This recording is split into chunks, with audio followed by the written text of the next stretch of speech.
Well, apologies for that slight technical glitch. We may have had some issues with our own substation. But nevertheless, Heathrow Airport apparently had enough power from two other substations to continue its operations on Friday. That's according to the boss of National Grid.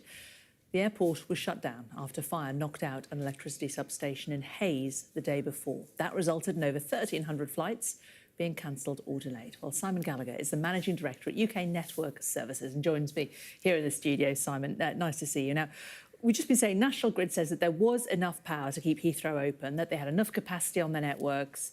Two other substations were available for distribution network companies and Heathrow to take power.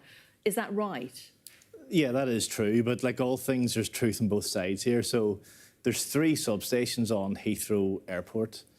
Two of them are fed from the big substation to the north that had the fire. That's Hayes. So as far Hayes, that's right. So as far as I know, the two of them were out, although National Grid are saying one of those were still alive, but let's assume they were gone. There is a third substation that's actually fed from a completely different source, and it's true to say that did remain on during the whole event. And in theory, yes, that substation has enough capacity to feed the whole airport. The problem is that for Heathrow to reconfigure their internal high voltage network is a major task in itself. So that would have taken hours and hours. So because that had to be done, Heathrow really had no choice but to shut down all operations while they did that big reconfiguration exercise. But presumably that must have been and pre-anticipated the fact that if they have to switch from one substation to another, there has to be a certain rebooting.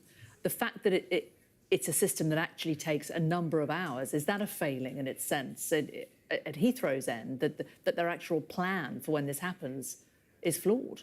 Well, to be honest, I don't think there was a plan for this because it is an exceptionally rare thing to happen for National Grid to lose a whole substation. So it's one of these, I mean, it has never happened before to Heathrow, a very rare event. So I don't think it's fair to say Heathrow should have had a plan for this. However, Heathrow does have to shut down if they lose their grid supply. Like every other airport in the UK, Heathrow is not the only airport exposed to this. Every other airport in the UK is. What I would say, though, is that other industries have moved on. So data centres, which is a younger industry, they actually protect themselves 100% against a complete grid failure. So there are big data centres close to Heathrow that have actually got much bigger electricity supplies in Heathrow, and they remained on through the whole event because they've got standby generators for all their electrical needs. That's astonishing. So they were taking less than Heathrow itself, yeah, but they just had a better provision in place. Why is that? Is that because data centres are relatively newer technology and perhaps had the foresight to know that if this was to happen, the effect would be catastrophic? Well, I think you've got a relatively mature industry in the airports, and like I said, this is a very rare. It hasn't really happened in the UK before. And then you've got data centres who are a newer, younger industry, and I think they're now more attuned to what is the cost of a catastrophic failure. So data centres have made the calculation that it's worth investing millions of pounds in big standby generators that are there and able to pick up the load straight away should anything happen. So, for example, next to the substation that went on fire is a brand new data centre, and it's 1/3 of it has went live recently, and that 1/3 consumes more power than all of Heathrow, and that 1/3 has got enough generators installed today that if the power went off tonight, that data centre would never go offline. So I think there's a learning exercise for the whole airport industry to do on other industries, but it's not just Heathrow. Heathrow is not the only airport exposed like this by any means. And that's quite a scary thing, really, when, you know, saying that all UK airports you feel are exposed this way. Do we need a radical overhaul of how we plan for emergencies, for electrical contingencies at airports? Well, we shouldn't be too alarmist. They're exposed in the same way, but we're saying they're exposed to an exceptionally rare event, like once in 50, 60 years. It's very rare to lose an entire National Grid substation that happened. But yes, absolutely. I think after this... But if a data centre using less electricity can work out a way to not come off stream, surely it's not beyond the wit of man for an airport to do the same. That will happen. I mean, that is what's going to happen here. So I think the industry will learn that, well, if data centres... Because you cannot make the argument that a data centre is more important and more critical than Heathrow Airport or any other airport. So I think there will be a decision made in the near future that it's worth investing in substantial generation backup that can back up the entire site in the event of something going catastrophically wrong.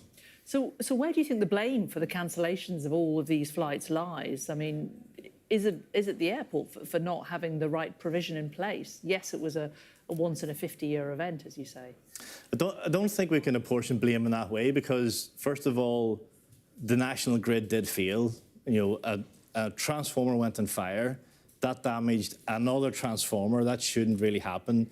They're built in pairs like that as a backup almost, so they should be able to supply the entire network no matter what happens. So there is a failure there, without a doubt. That's outside of Heathrow's control.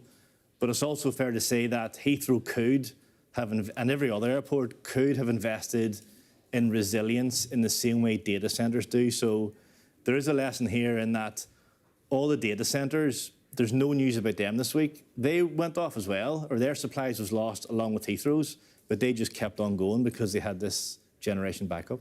And briefly, if it was a transformer failure, isn't that something that should have been spotted on maintenance checks? Possibly. I think we have to wait for the investigation for that. But transformer failures do happen. The grid is built in a way that items can fail because they're huge, complex electrical machines. So they do fail from time to time, but usually we can deal with that failure without disconnecting customers. That's the thing that's went wrong here, in that one transformer's faulted, went on fire, and it's also damaged another one. That's the failure on national grid almost. Simon Gallagher, really interesting to talk to you. MD at UK Networks Services, an independent energy consultant. Thank you very much. No problem.